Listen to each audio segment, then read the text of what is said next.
Olá, pessoal. O programa Mais Cidadão está de volta. Ainda bem, né?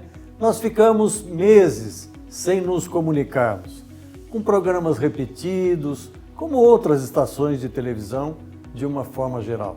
Mas agora nós estamos voltando. A pandemia, naturalmente, está sendo administrada do ponto de vista da saúde pública e todos nós temos que tomar todos os cuidados mesmo. Nós estamos aqui a um distanciamento, usamos máscaras todos os dias, mas aqui nós vamos precisar usar um microfone que só tem a reverberação, naturalmente sem a máscara. Eu estou recebendo aqui hoje, para orgulho do programa Mais Cidadão, o Dr. José Nunes Filho. Ele que é o diretor titular da Ciesp Regional Campinas. Vocês sabem que existe a Fiesp e existe a Ciesp, que é o Centro das Indústrias do Estado de São Paulo. Aqui na região são centenas de indústrias que estão aí sob a coordenação dele do ponto de vista institucional. Nunes, muito obrigado pela sua participação, por ter aceito o convite do programa Mais Cidadão.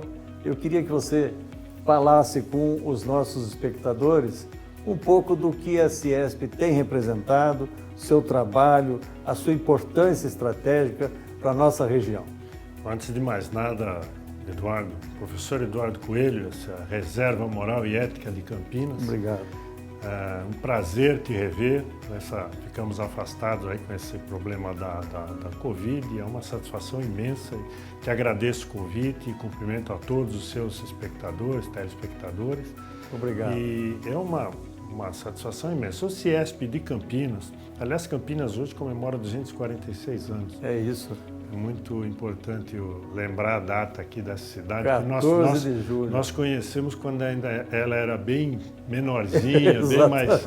Hoje esse gigante, uma metrópole regional, a única metrópole brasileira que não é capital. Exatamente. Mas o Ciesp Campinas é uma entidade jurídica sem fins lucrativos, que congrega aqui na região mais de 500 empresas.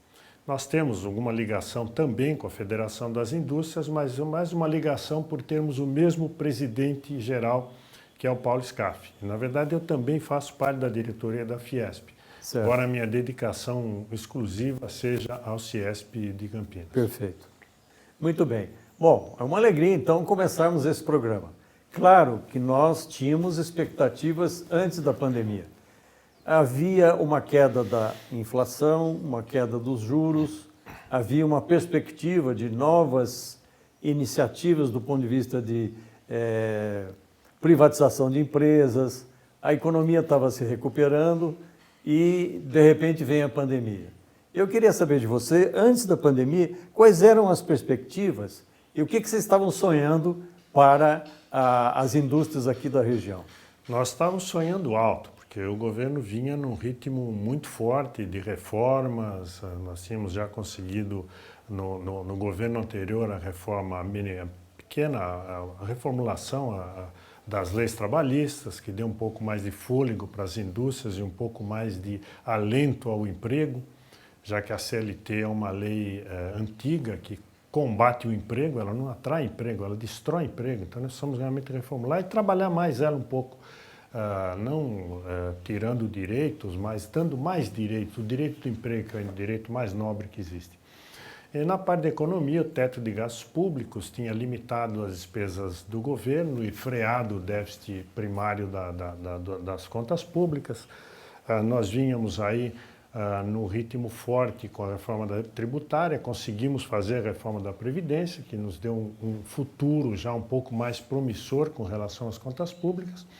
A inflação caindo a níveis baixíssimos, a taxa de juros caindo a nível baixíssimos historicamente, o PIB voltando a crescer, então tudo apontava para um recomeço muito bom do Brasil. A corrupção, não se tinha mais notícias de desvio de dinheiro público, então tudo isso vinha num alento muito grande. Infelizmente, apareceu a pandemia, mas isso não nos tira o alento, porque não foi o que nós estamos sofrendo hoje não é um problema econômico, é um problema sanitário, é um problema de saúde.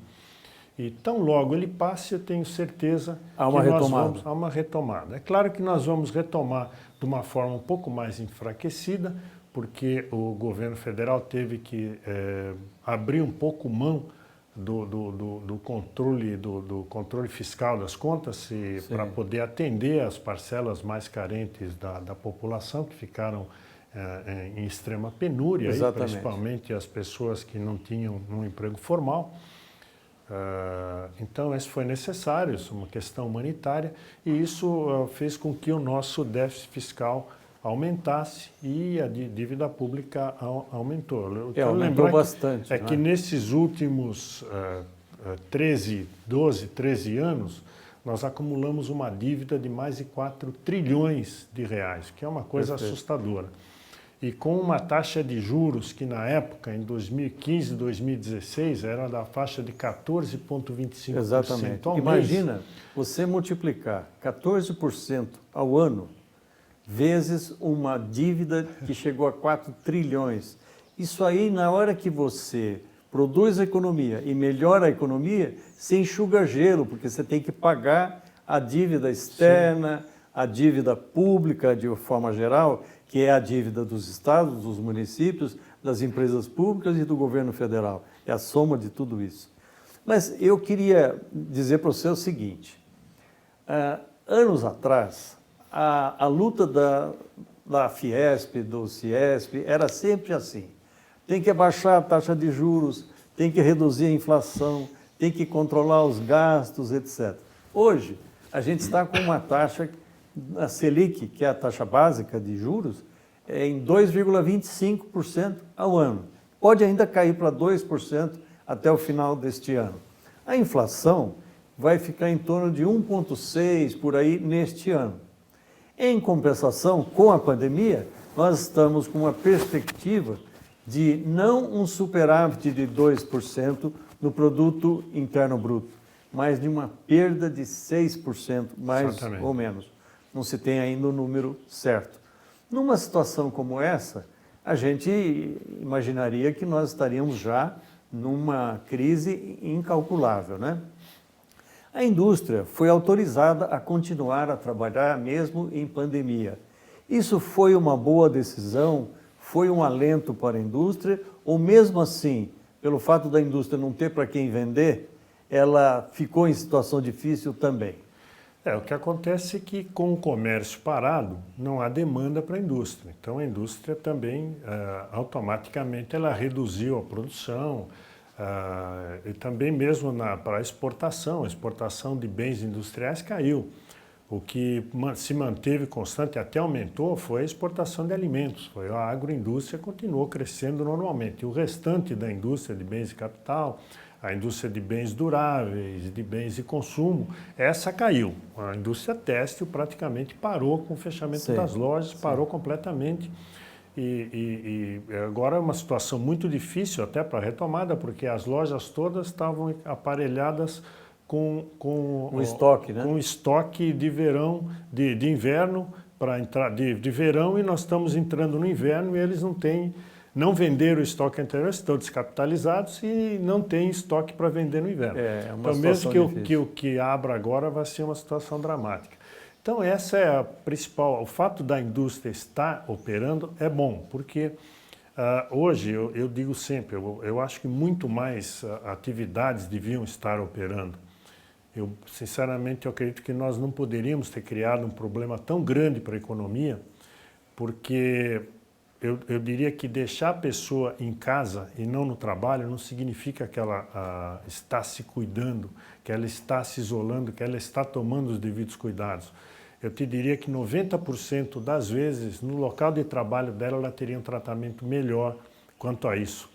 Digo exemplo os cuidados que nós temos com os nossos funcionários, eu garanto para você que eles estão mais seguros dentro da empresa do que na casa deles, onde eles saem, onde eles vão para a esquina, onde eles vão se aglomerar. E ainda tem o problema do transporte público, né? É terrível. No transporte público houve, no contrassenso de tudo que seria o correto, houve uma diminuição do número de veículos em funcionamento. com a justificativa de que não se estimularia dessa forma que as pessoas saíssem de ônibus para andar, para passear ou coisa desse tipo, né? Nem para circular para as regiões centrais da cidade. E, obviamente, isso trouxe uma aglomeração dentro do ônibus. É claro que ali é um espaço em que a contaminação acontece. Sem dúvida. Mesmo que a pessoa use máscara, sempre ela vai pegar num ou no outro lugar e acaba depois colocando a mão na boca, no nariz, nos olhos, etc., né? Então, é tudo uma interpretação. Tem gente que defende uma tese, né, de que é preciso isolar todo mundo num tempo curto, um mês fica todo mundo parado e aí não acontece nada. E o vírus tende a contaminar menos gente e a curva cai. Outros acham que tem que explorar a imunidade das pessoas e tal. É uma discussão na área da saúde que profissionais da saúde experientes estão tendo. A Organização Mundial de Saúde também fala uma coisa, depois desfala. É muito complicado o que está acontecendo. Como a gente não detém isto, eu não vou discutir isso, até porque eu não sou médico, você também não é. A gente não vai entrar nisso. Nós temos que entrar nos reflexos disso sobre a economia e sobre as pessoas, né? Como é que você viu a ação do Congresso Nacional e do Governo Federal no sentido de dar esse recurso emergencial para as pessoas de R$600, que de alguma forma atendeu até aquelas pessoas que estavam sem comer e sem possibilidade de trabalhar por serem autônomos ou terem sido demitidos, coisas assim. Como é que você viu isso? Muito boa. Tudo que teria que ser feito, não tinha outra alternativa. E o reflexo disso nós sentimos agora, estamos sentindo agora, que a economia deu uma recuperada quando esse dinheiro voltou para a economia circular. Sim. Então a circulação desse dinheiro ativou a economia. Além de ter atendido essa população desassistida, carente, que não tinha como se manter numa situação de isolamento, também trouxe esse alento para a economia que ela deu uma recuperada. Certo. Agora, o que eu penso que, de uma forma geral, nós estamos aprendendo com isso. A última experiência que nós tivemos com pandemia foi, acho que em 1929, com a gripe espanhola, que de espanhola não tinha nada, não sei por que tomou esse nome, porque não começou na Espanha, acho que começou, se não me engano, na Alemanha, alguma coisa assim. Mas não temos a experiência disso, então fica o achismo e essas mágicas e as medidas erradas. Agora, o pior, talvez, professor, tenha sido a politização de uma situação grave de pandemia, que devia ser tratada com seriedade. Houve uma politização entre os três poderes, um poder usurpando o poder do outro, e hoje a gente pode dizer com toda certeza que o governo federal não tem ação nenhuma sobre o que acontece com relação à pandemia, porque toda a autonomia foi dada aos governadores. Os prefeitos, inclusive, não têm autonomia, e é quase impossível não existe uma hegemonia entre os municípios. São Paulo tem mais de 600 municípios, por exemplo. 645 municípios. Tem municípios que são extremamente pequenos, controlados, têm números de leitos suficientes e poderia estar funcionando normalmente. Eu acho que uma lição que foi aprendida é que não se pode tratar tudo da mesma maneira. Sim. A capital de São Paulo, o ABCD, que fica em torno da capital, a Baixada Santista, o Vale do Paraíba, a região de Campinas, Ribeirão, São José do Rio Preto, são regiões diferentes, com cidades de portes diferentes, com cidades onde algumas têm conglomerados urbanos maiores, têm concentrações de ocupações de comunidades que a gente chama de favelas, mas são comunidades, vamos dizer assim, e outras não têm. Então, deveria ter sido tratado de forma diferente. Mas eu nem estou aqui para ficar julgando este ou aquele dirigente, porque, na realidade, é muito difícil tomar decisão. Até na França agora, o Nunes, está se discutindo que os governantes que fizeram ou deixaram de fazer esta ou aquela atitude vão ser penalizados perante cortes internacionais. Absurdo. Uma maluquice que virou isso, né? Absurdo. Enfim, daqui a pouco a gente vai voltar a falar, mas a gente tem mais um minutinho para você falar um pouco sobre o que o CIESP preparou para esses momentos mais difíceis da pandemia para ajudar as empresas a superarem as suas dificuldades? Bom, nós temos trabalhado muito forte junto ao Congresso Nacional, Ministério da Economia, Presidência da República, para conseguir recursos de crédito para as empresas, para que elas se mantenham, para conseguir que os empregos sejam mantidos. Agora foi votada agora favoravelmente a suspensão temporária dos contratos de trabalho, que é uma garantia de emprego, de que o funcionário não vai ser demitido. Toda essa política de proteção ao emprego e às indústrias nós fizemos lá politicamente em Brasília, ao mesmo tempo que atuamos também para socorrer os menos assistidos. Nós estamos distribuindo aí agora no inverno 100 mil cobertores para os menos favorecidos. Nós distribuímos aqui na região de Campinas, eram 11.200 refeições por dia preparadas pelo SESI para as entidades assistenciais. Isso nós fizemos através do FEAC, do Instituto Padre Haroldo.